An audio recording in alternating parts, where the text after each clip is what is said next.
Salut, c'est Anthony.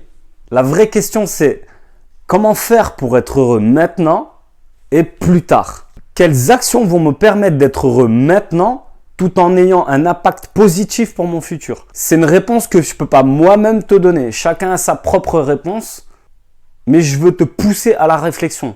Voilà le but de la vidéo. Être heureux est un mélange de plaisir maintenant et d'action pour le bonheur futur. On ne peut pas espérer le bonheur dans une vie où l'on ne fait pas de tâches peu valorisantes. Comme moi, je suis père de 2 garçons et ça me rend très heureux. Quand je leur fais à manger quelque chose de sain avec amour, mon fils me dit « Papa, j'aime pas ». Mais t'as pas encore goûté que t'aimes pas. Faire à manger tous les jours, c'est un peu rébarbatif et c'est pas toujours valorisant. Il y a des fois, tu vas vraiment prendre plaisir à faire à manger, mais au quotidien, tu sais comme moi que c'est pas toujours évident, t'as pas toujours le temps et c'est pas toujours valorisant.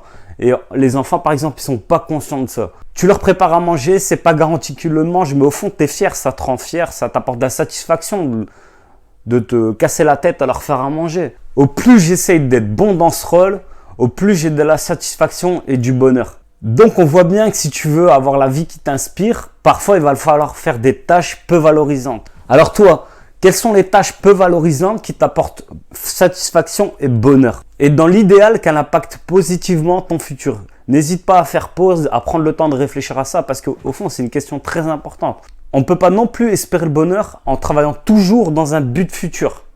Tu ne peux pas passer ta vie à essayer d'atteindre un objectif et focaliser toute ton énergie sur ça et puis enchaîner ces objectifs pour jamais s'arrêter, quoi. École, université, carrière, retraite. En gros, si tu es trop carriériste, parce que ça m'étonnerait que tu as beaucoup de temps pour faire autre chose. Et tout le monde dispose que de 24 heures. Si tu fais un travail que tu n'aimes pas, des études, etc.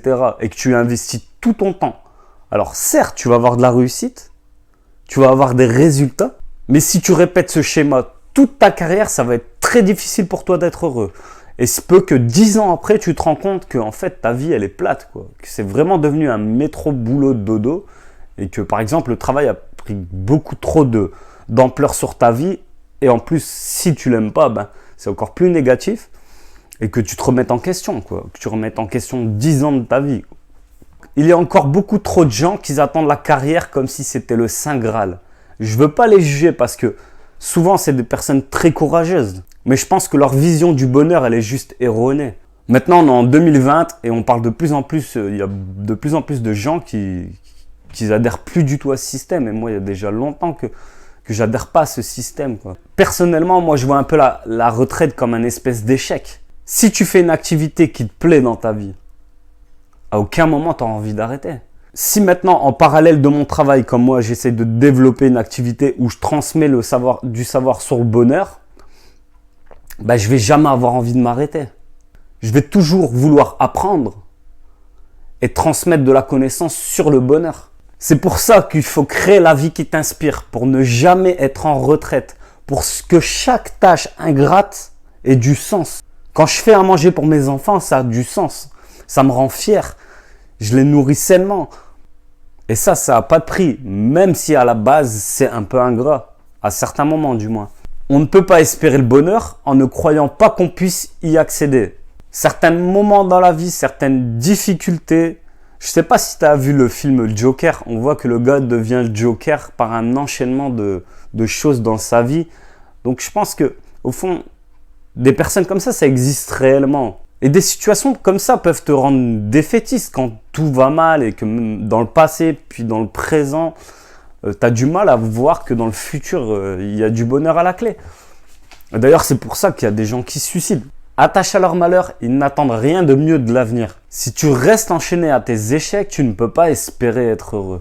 Alors, comment faire pour être heureux maintenant et plus tard? Moi, je peux toujours parler des sujets, être reconnaissant, faire du sport, avoir de bonnes relations sociales. Tout ça, c'est vrai. Mais en réalité, les vraies réponses, il n'y a que toi qui peux les apporter. Il se peut que tes réponses évoluent avec le temps. En tout cas, moi, j'ai essayé d'apporter quelques pistes. J'espère que ça t'a aidé. Et si tu as des tâches ingrates à faire, il faut que tu saches pourquoi tu les fais et quel impact ça a sur ton présent et sur ton futur.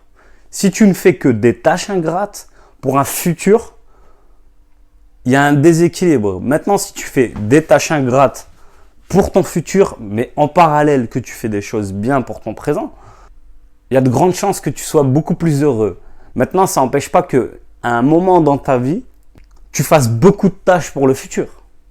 Mais tu ne peux pas répéter ce schéma continuellement.